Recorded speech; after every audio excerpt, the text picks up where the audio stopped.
Welcome to the Daily Current Affairs by Civic Center IAS, where we shall discuss the important articles from the Hindu, the Indian Express and the PIB for the day. So the first article here talks about the World Sparrow Day 2025. See, every year on March 20th marks the World Sparrow Day, which is a special day initiated by the Nature Forever organization in the year 2010 to raise awareness about the significant decline in sparrow population. So, what was a common sight? The cheerful chirping of sparrows had gradually faded, with these birds now becoming a rare and valuable presence in many areas. So the aim of this day is to highlight the importance of sparrows in our ecosystems and also promote the efforts to protect them. Now, why are they significant? See, sparrows, though small, play a very essential role in maintaining ecological balance. So they help in controlling insect populations by feeding on various bugs and pests, and their activities contribute to pollination and seed dispersal. Furthermore, their presence enhances the biodiversity, making them an important species in both rural as well as urban ecosystems. Now, culturally, how are they significant? See, in India, sparrows are more than just birds, they are a cultural symbol. So, known by the names Guraya in Hindi, Kuruvi in Tamil, and Chiriya in Urdu, sparrows have been integral to daily life, especially in villages where their cheerful songs are filled with the air. Furthermore, their disappearance represents not just an ecological loss, but a cultural one as well. But what are the main causes of decline with respect to them? So firstly, the use of unleaded petrol has introduced toxic compounds, harming the insects that sparrows rely on for food. Secondly, modern buildings lack natural nesting spaces for sparrows, reducing their opportunities to raise their young. Furthermore, the widespread use of pesticides in agriculture has reduced the availability of insects, which is a primary food source for the sparrows. Then, an increase in the population of the predators like the crows and cats has further contributed to the decline in sparrow numbers. Lastly, as cities grow, the absence of natural green environments make it harder for the sparrows to thrive. So the second article is also from the PIB, which talks about the crops under MSP. See, the government fixes the minimum support prices or the MSPs for 22 essential crops based on the recommendations from the Commission for Agricultural Costs and Prices, incorporating feedback from state governments and central ministries or departments. So these MSPs act as a safe net, ensuring that farmers receive a guaranteed price for their produce, protecting them from price fluctuations in the market. Now, with respect to the procurement process, see, the FCA or the Food Corporation of India and the designated state agencies procure cereals and coarse cereals to provide price support. Then the procurement estimates for the wheat and paddy are finalized by the government in collaboration with the state governments and FCI before the start of each marketing season. So the coarse grains, pulses, oil seeds and copra are procured under the price support scheme within the PM Asha umbrella when the market prices fall below the MSP. So the government also buys the cotton and jute through designated agencies like the Cotton Corporation of India and the Jute Corporation of India without a cap on the amount they can purchase. Now, moving on to the third article, it says that the 23rd edition of the bilateral naval exercise VARUNA, which is a testament to the enduring maritime partnership between India and France, is set to take place from 19 to 22nd March of 2025. So looking at its background, see, since its inception in 2001, VARUNA has grown into a key symbol of naval cooperation between India and France. So the exercise showcases commitment of both nations in improving interoperability and fostering operational synergy across various maritime domains. Furthermore, the VARUNA 2025 promises to build on this legacy with a series of maritime exercises that cover subsurface, surface and air domains, pushing the boundaries of the tactical excellence.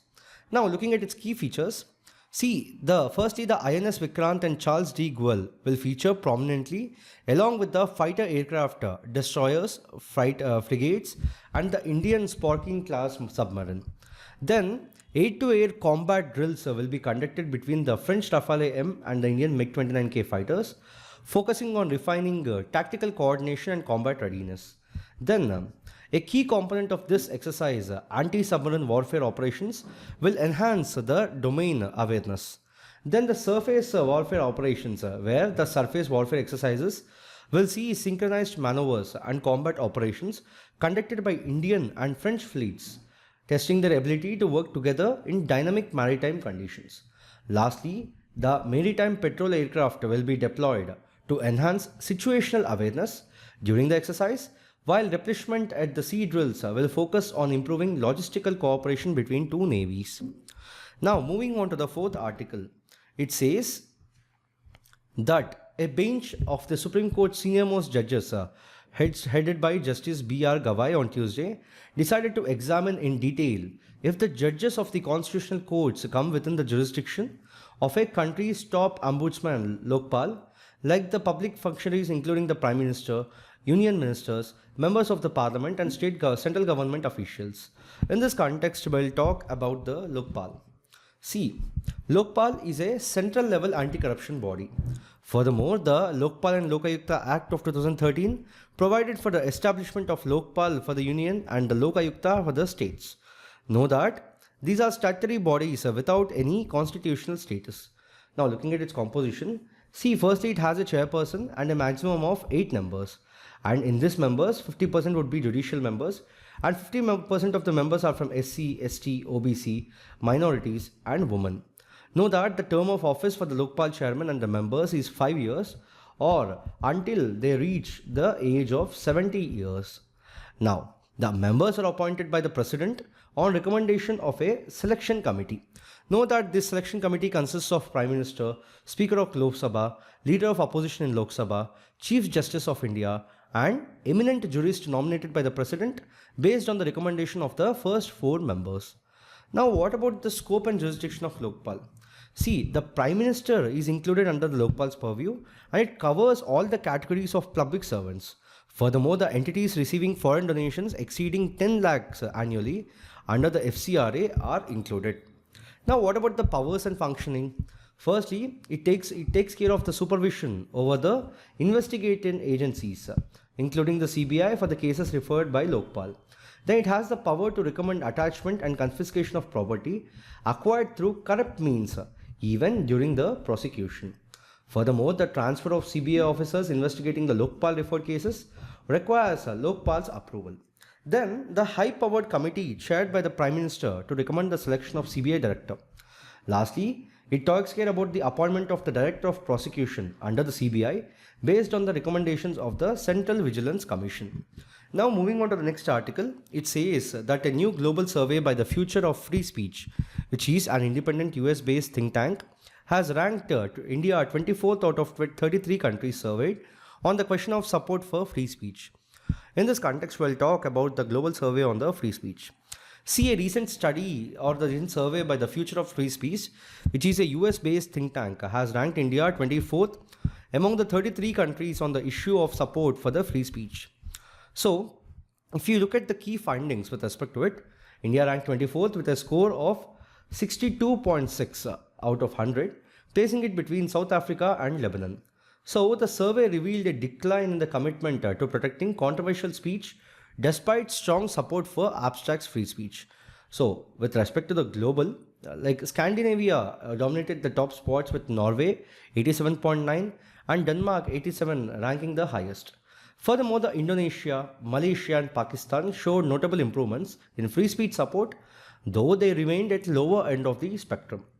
Furthermore, the authoritarian-leaning countries like the Hungary and Venezuela scored surprisingly high, suggesting a disconnect between the government restrictions and public attitudes.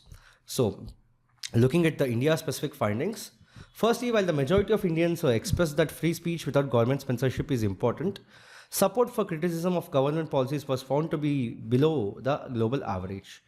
Then, the survey highlighted an exceptional disconnect in India between the support for free speech and its actual protection in practice. Lastly, despite the respondents believing that their ability to speak freely about the political matters has improved, observers and the rankings suggest that the situation in India has worsened over the past year, particularly with regard to political discourse. Now, moving on to the next article, it talks about the Chandrayaan 3. See, as countries like the US, China, and Russia and India develop plans for long-term situations on Moon, water available on the Moon itself is emerging as a vital resource. So, aside from meeting the drinking and sanitary needs of astronauts, scientists are also working on using Moon water as fuel for rockets launched from the natural satellite. So, we'll look at the study and the brief background of it. See, a study conducted by researchers from the Physical Research Laboratory of Ahmedabad provided insights into the thermal environment and distribution of water ice on the Moon. This study, based on Chandrayaan 3's Vikram lander data, offers groundbreaking findings that will aid future space exploration and potential habitation strategies. So look, if you have to look at the key findings from the study, so the study focuses on Shiv Shakti Point located in the Moon's South Pole region, where the Vikram lander from the Chandrayaan 3 made a successful landing in August 2023. Looking at the temperature data, the CHAST instrument onboard the Vikram lander measured the temperature of the top 10 cm of lunar soil, providing crucial data about the lunar surface diurnal temperature variations. Peak daytime temperature at the landing site was recorded at 82 degrees Celsius, whereas the nighttime temperatures dropped to about minus 181 degrees Celsius. So the study revealed significant temperature differences across the lunar surface, even on a meter scale, highlighting the extreme thermal conditions faced by potential lunar explorers. Then with respect to the water ice distribution, the temperature differences between the sun-facing slopes and the sun-shaded slopes create conditions suitable for water ice to accumulate and stabilize the shallow depths. So the study indicates that the area of accessible water ice is larger than previously believed, extending beyond the polar regions to higher latitude locations.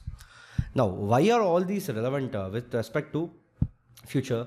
See, the findings suggest that higher latitude areas which are easier to explore than the polar regions could be key locations for water ice accumulation. This could facilitate in situ resource utilization, which is crucial for long-term lunar missions including human habitation and lunar base development. So talking about its impact, firstly, understanding the distribution and stability of water ice on the Moon is critical for future mission, as the ice can be used as resource for life support systems. Then the research helps in understanding how the thermal environment on Moon affects potential stability and accessibility of lunar resources, especially water ice. So the next article here talks about audio enclaves. What are these audio enclaves? See, they refer to small localized areas where the sound is isolated and unaffected by the surrounding noise. So these zones are created using the advanced technologies that can direct the sound in a way that only one specific person can hear it, even in a crowded environment. Now, looking at the key features, if you have to look at the key features, see, sound is generated by the waves moving through a medium such as air. So the frequency of the sound determines how fast these waves move back and forth. High frequency sounds have quicker vibrations and diverge more as they travel through air. Furthermore, these devices use high frequency sound waves to create focused beams of sound. They emit modulated waves that self-demodulate as they travel through the air, creating a narrow sound beam.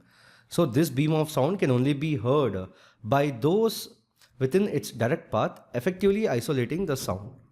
So lastly, a new development in the Audible Enclave technology involves the use of two high frequency waves with different frequencies.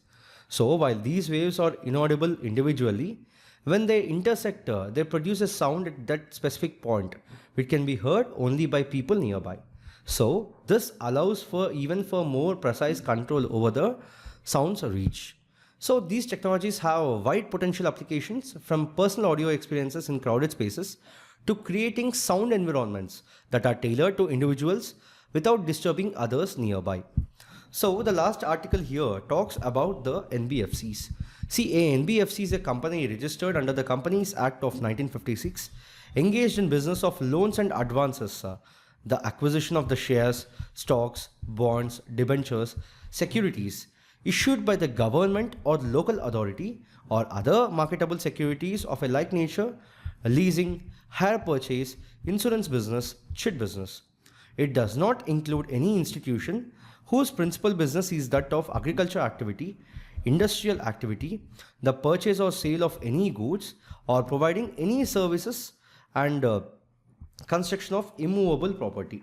See, generally these institutions are not allowed to take traditional demand deposits from the public. They can only accept time deposits, and they do not provide savings or current account facilities. Furthermore, they cannot accept deposits for a period less than 12 months and more than 60 months. You have to know that NBFCs cannot offer interest rates higher than the ceiling rate prescribed by RBI from time to time, and also NBFCs provide a wide range of monetary advice like the chit reserves and advances. Now, the functions of the NBFC are managed by both the Ministry of Corporate Affairs and also the RBI. Significantly, RBI has the authority to issue licenses to the NBFCs, regulate their operations, ensure that they adhere to the established norms and regulations. Now, how are the banks different from NBFCs? Firstly, NBFCs do not have a banking license. And you have to know that they cannot accept demand deposits, and they do not form part of the payment and settlement system and cannot issue checks drawn on itself. So, the deposit insurance facility of the Deposit Insurance and Credit Guarantee Corporation is not available to depositors of NBFCs, unlike in the case of banks. Lastly, unlike banks, NBFCs are not subjected to stringent and substantial regulations. So in this video, we have discussed 8 articles in total from the Hindu, the Indian Express and the PIB from the prelims perspective. We'll be back again with another video tomorrow. Thank you.